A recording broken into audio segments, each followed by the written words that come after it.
نحمده ونصلي على رسوله الكريم اما بعد فاعوذ بالله من الشيطان الرجيم بسم الله الرحمن الرحيم رب اشرح لي صدري ويسر لي امري واحلل عقدة من لساني يفقهوا قولي۔ السلام علیکم ورحمۃ اللہ وبرکاتہ۔ ناظرین، آخری عشرے کی ایک خاص خصوصیت یہ ہے کہ اس میں ایک ایسی رات ہے جو 1000 مہینوں سے زیادہ بہتر ہے، یعنی اس رات کا عمل 1000 مہینوں کی عبادت سے زیادہ بہترین عمل ہے۔ یعنی ایک شخص اگر 1000 مہینے عبادت کرتا رہے اور دوسری طرف اس کو اگر یہ رات نصیب ہو جائے تو اس کی خوش قسمتی کے کیا کہنے، کیونکہ اس ایک رات میں وہ جو کچھ کرے گا وہ اس کی اس ساری عبادت سے زیادہ افضل ہوگا۔ قرآن مجید میں اللہ سبحانہ وتعالیٰ نے ایک پوری سورت اس رات کے بارے میں نازل فرمائی ہے، سورۃ القدر۔ اللہ تعالیٰ فرماتے ہیں انا انزلناہ فی لیلۃ القدر، بے شک ہم نے اس کو یعنی قرآن مجید کو لیلۃ القدر میں اتارا۔ وما ادراک ما لیلۃ القدر، اور تم کیا جانو کہ لیلۃ القدر ہے کیا؟ لیلۃ القدر خیر من الف شہر، لیلۃ القدر 1000 مہینوں سے زیادہ بہتر ہے۔ گویا اس رات کی فضیلت اس بنا پر بھی ہے کہ اس میں قرآن مجید نازل کیا گیا۔ قرآن مجید سب سے عظیم ہستی کی طرف سے آیا، یعنی اللہ سبحانہ وتعالیٰ کا کلام، سب سے بہترین انسان یعنی محمد صلی اللہ علیہ وسلم پر نازل کیا گیا، سب سے بہترین مہینے رمضان میں نازل کیا گیا، سب سے بہترین رات یعنی لیلۃ القدر میں نازل کیا گیا، کہ اس ایک رات کا عمل 1000 مہینوں سے زیادہ بہتر ہے۔ اور مزید یہ کہ تنزل الملائکۃ والروح فیہا، اس میں فرشتے اترتے ہیں، ملائکہ اترتے ہیں، اور روح یعنی جبریل امین اترتے ہیں۔ سلام ہی حتی مطلع الفجر، یہ رات سراسر سلامتی کی رات ہے یہاں تک کہ فجر طلوع ہو جائے۔ اتنی خوبصورت رات، اتنی بہترین رات، اتنی خیر و برکت اور بھلائیوں سے معمور رات، کیا ہم اس کا انتظار نہیں کریں گے؟ کیا ہم اس کو پانے کی کوشش نہیں کریں گے اور اس کے لیے مزید طلب اور تڑپ بڑھائیں گے نہیں؟ خوش قسمت ہے وہ جو اس رات کی بھلائی پا گیا، اور بدقسمت ہے وہ جو اس رات کی خیر سے محروم رہ گیا۔ اس لیے ہمیں آج سے ہی اس بات کا تہیہ کر لینا چاہیے کہ انشاءاللہ ہم آخری عشرے کی سب راتوں میں عبادت کریں گے اور پچھلے 2 عشروں کی نسبت زیادہ کریں گے، تاکہ ہم اس رات میں نیک عمل کر کے اپنے نامہ اعمال کو بہتر بنا سکیں۔ اس رات کی تلاش میں اگر پورا عشرہ بھی عبادت کرنا پڑے تو کوئی مشکل کام نہیں، کوئی گھاٹے کا سودا نہیں، بلکہ نفع ہی نفع ہے، کیونکہ یہ رات جو خیر و برکت کی رات ہے، جس کو مل گئی اس کی خوش قسمتی کا کیا ٹھکانہ۔ لیکن یہ خوش قسمتی اس کے لیے ہے جو اس کی طلب رکھے، اس کے لیے بھاگ دوڑ کرے، اس کے انتظار میں رہے، اس کا شوق رکھے۔ یہ رات جس میں فرشتے اترتے ہیں، اس کے بارے میں نبی صلی اللہ علیہ وسلم نے مزید وضاحت کی، فرمایا، حضرت ابو ہریرہ سے روایت ہے کہ ان الملائکۃ تلک اللیلۃ فی الارض اکثر من عدد الحصی، بلا شبہ اس رات کو زمین میں فرشتوں کی تعداد کنکریوں سے بھی زیادہ ہوتی ہے۔ اور پھر فرشتے جب اترتے ہیں تو ایک خاص قسم کا ماحول پیدا ہو جاتا ہے، ہر طرف نیکی کا دور دورہ ہوتا ہے، ایک خاص روح ہوتی ہے اس رات میں۔ اس لیے ہم سب کو اس سے بھرپور فائدہ اٹھانا ہے، کیونکہ ایک اچھا عمل 1000 ماہ کے عمل سے بہتر ہے۔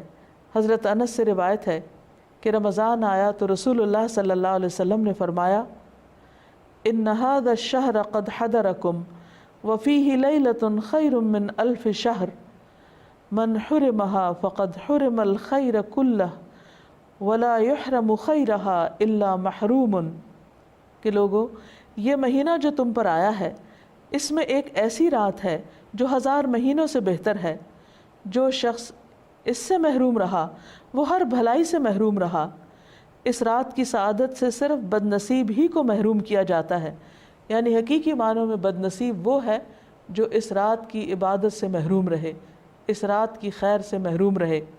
لیلۃ القدر آخری عشرے کی کوئی بھی رات ہو سکتی ہے، لیکن نبی صلی اللہ علیہ وسلم نے خاص طور پر طاق راتوں میں اسے تلاش کرنے کا حکم دیا ہے۔ ابن عمر کہتے ہیں کہ رسول اللہ صلی اللہ علیہ وسلم نے فرمایا، التمسوها فی العشر الاواخر یعنی لیلۃ القدر فإن ضعف أحدكم أو عجز فلا يغلبن على السبع البواقی۔ صحیح مسلم کی اس روایت کا معنی ہے کہ رمضان کے آخری عشرے میں شب قدر تلاش کرو، پھر اگر تم میں سے کوئی کمزوری دکھائے یا عاجز ہو جائے تو آخری 7 راتوں میں سستی نہ کرے۔ یعنی نبی صلی اللہ علیہ وسلم نے اس کو اور شارٹ لسٹ کر دیا، پہلے 10 راتوں کا بتایا، پھر آخری 7 راتوں کی طرف توجہ دلائی۔ اس رات کا قیام گناہوں کی بخشش کا ذریعہ ہے۔ نبی صلی اللہ علیہ وسلم نے فرمایا، من قام لیلۃ القدر ایمانا واحتسابا غفر له ما تقدم من ذنبہ، جس نے لیلۃ القدر میں ایمان اور احتساب یعنی ثواب کی نیت سے قیام کیا، اس کے پچھلے تمام گناہ معاف کر دیے جائیں گے۔ اس سے یہ بات بھی پتہ چلتی ہے کہ اس رات کی سب سے افضل نیکی قیام کرنا ہے، یعنی اللہ تعالیٰ کے حضور کھڑے ہو کر زیادہ سے زیادہ قرآن مجید پڑھنا، یعنی نماز کی حالت میں، یا سننا ہے۔ اسی طرح اس رات میں شور ہنگامے، لڑائی جھگڑے، فضول اور لغو گفتگو سے بھی پرہیز کرنا چاہیے۔ عام طور پر ہوتا یہ ہے کہ جب لوگ مساجد میں اکٹھے ہوتے ہیں یا کچھ گھروں میں اکٹھے ہو کر اجتماعی طور پر قیام اللیل کا اہتمام کرتے ہیں تو پھر بعض اوقات تھکاوٹ ہونے کی صورت میں چائے کا دور چلتا ہے یا پھر گفتگو شروع ہو جاتی ہے، تو ہو سکتا ہے کہ وہی دعا کی قبولیت کا وقت ہو۔ اس لیے پوری رات میں انسان اپنے آپ پر خوب چیک رکھے، نظر رکھے کہ وہ عبادت کے سوا کسی اور چیز کی طرف دھیان نہ دے، اگر کوئی اور کر رہا تو اس کو بھی سمجھائے۔ اس سلسلے میں ایک حدیث ہے، عبادہ بن صامت سے مروی ہے کہ نبی صلی اللہ علیہ وسلم ہمیں شب قدر کی خبر دینے کے لیے تشریف لا رہے تھے کہ 2 مسلمان آپس میں جھگڑا کرنے لگے۔ اس پر آپ صلی اللہ علیہ وسلم نے فرمایا، میں آیا تھا کہ تمہیں شب قدر بتا دوں، لیکن فلاں اور فلاں نے آپس میں جھگڑا کر لیا، پس اس کا علم اٹھا لیا گیا اور امید ہے کہ تمہارے حق میں یہی بہتر ہوگا۔ اس حدیث سے ہمیں 2 باتیں پتہ چلتی ہیں۔ ایک تو یہ کہ مسلمانوں کا باہم لڑائی جھگڑا، فتنہ فساد ان کو بہت سی خیر سے محروم کر دیتا ہے۔ ایک اور حدیث کے مطابق فساد اور باہمی تعلقات کی خرابی دین کو مونڈ دینے والی ہے، یعنی دین کا صفایا کر دیتی ہے۔ وہاں کوئی ایمان اور تقوی اور خیر بھلائی باقی نہیں رہتی جہاں لوگوں کے درمیان باہم تعلقات اچھے نہیں ہوتے۔ اور یہاں ہم دیکھتے ہیں کہ نبی صلی اللہ علیہ وسلم اسپیسیفکلی یہ بتانے کے لیے آئے کہ کون سی رات لیلۃ القدر ہوگی تاکہ لوگ اس میں پوری طرح عبادت کر سکیں، لیکن لڑائی جھگڑے کی وجہ سے وہ علم آپ سے اٹھا لیا گیا۔ لیکن آپ نے یہ فرمایا کہ اسی میں بھلائی ہوگی۔ اس سے ہمیں ایک اور بات بھی پتہ چلتی، اور وہ یہ کہ نبی صلی اللہ علیہ وسلم انتہا درجے کی مثبت سوچ رکھتے تھے۔ وہ ہر اس موقع پر جہاں کوئی شخص پریشان ہو کر کام چھوڑ سکتا ہے یا ڈپریشن میں جا سکتا ہے، آپ اس موقع پر بھی ہمیشہ یہی بتاتے کہ اس میں بھی بھلائی ہے، اس میں بھی خیر ہے۔ اور ہم اگر غور کریں تو خیر نظر بھی آتی ہے۔ وہ یہ کہ اگر ہمیں یہ پتہ ہوتا کہ فلاں ایک رات لیلۃ القدر ہے، مثلاً بعض لوگ جیسے کہتے ہیں 27ویں کی رات یا کوئی اور رات، تو پھر ہم صرف عبادت اسی رات میں کرتے۔ اب چونکہ پتہ نہیں کہ کون سی رات ہے، تو اس ایک رات کو تلاش کرنے کے لیے ہم اور بھی بہت سی راتوں میں عبادت کر لیتے ہیں، جو یقینی طور پر ثواب اور اجر کا کام ہے۔ لیلۃ القدر اگرچہ یہ نہیں پتہ چلتا کہ کون سی رات ہے، لیکن اس کی کچھ علامات ہمیں بتائی گئی ہیں۔ وہ علامات کیا ہیں؟ احادیث کی روشنی میں دیکھیے، نبی صلی اللہ علیہ وسلم نے فرمایا، شب قدر کی صبح کو سورج کے بلند ہونے تک اس کی شعاع نہیں ہوتی، وہ ایسے ہوتا ہے جیسے تھالی، یعنی سورج نظر تو آتا ہے لیکن اس کی شعاعیں نہیں نظر آتی، یعنی سورج کا رنگ ایک طرح سے مختلف ہوتا ہے۔ ایک اور روایت میں آتا ہے، حضرت ابو ہریرہ سے روایت ہے کہ ہم نے رسول اللہ صلی اللہ علیہ وسلم کے پاس شب قدر کا ذکر کیا تو آپ نے فرمایا، تم میں سے کون اسے یاد رکھتا ہے؟ اس میں جب چاند نکلتا ہے تو ایسا ہوتا ہے جیسے بڑے تھال کا کنارہ، یعنی اس کو بھی آپ نے تھال سے تشبیہ دی، لیکن کنارہ اس لیے کہ آخری راتوں میں چاند پورا نہیں رہتا، ایک کنارے کی طرح رہ جاتا ہے۔ اسی طرح ابن عباس سے مروی ہے کہ رسول اللہ صلی اللہ علیہ وسلم نے فرمایا، شب قدر آسان اور معتدل رات ہے جس میں نہ گرمی ہوتی ہے اور نہ سردی۔ اس صبح کا سورج اس طرح طلوع ہوتا ہے کہ اس کی سرخی مدھم ہوتی ہے، یعنی سورج کی ایک نشانی بتائی گئی، لیکن ظاہر ہے کہ وہ تو جب رات گزر جاتی ہے پھر ہی نظر آتا ہے، اس لیے اس پر نہیں رہنا چاہیے کہ فلاں رات تھی یا فلاں رات تھی، توجہ اس پہ رہنی چاہیے کہ ہمیں ہر رات سے کس طرح فائدہ اٹھانا ہے۔ ایک اور روایت میں آتا ہے، حضرت زر سے روایت ہے، انہوں نے کہا کہ میں نے ابی ابن کعب کو یہ فرماتے ہوئے سنا، ان سے کہا گیا کہ حضرت عبداللہ بن مسعود فرماتے ہیں کہ جو آدمی سارا سال قیام کرے وہ لیلۃ القدر کو پہنچ گیا۔ حضرت ابی فرمانے لگے کہ اللہ کی قسم جس کے سوا کوئی معبود نہیں، وہ شب قدر رمضان میں ہے۔ وہ یقین کے ساتھ قسم کھاتے ہیں، اللہ کی قسم بے شک میں جانتا ہوں وہ کون سی رات ہے۔ یہ وہی رات ہے جس میں اللہ کے رسول صلی اللہ علیہ وسلم نے ہمیں قیام کا حکم دیا۔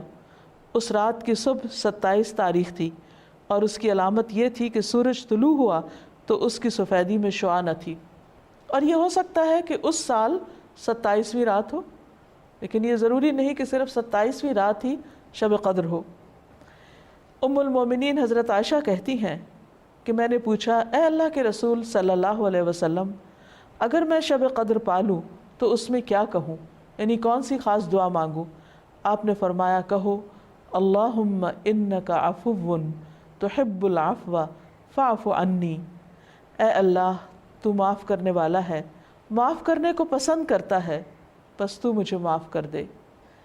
اس سے یہ پتہ چلتا ہے کہ اس رات بھی زیادہ سے زیادہ اللہ سبحانہ و تعالیٰ سے بخشش کی دعا کرنی چاہیے، معافی اور درگزر کی دعا کرنی چاہیے۔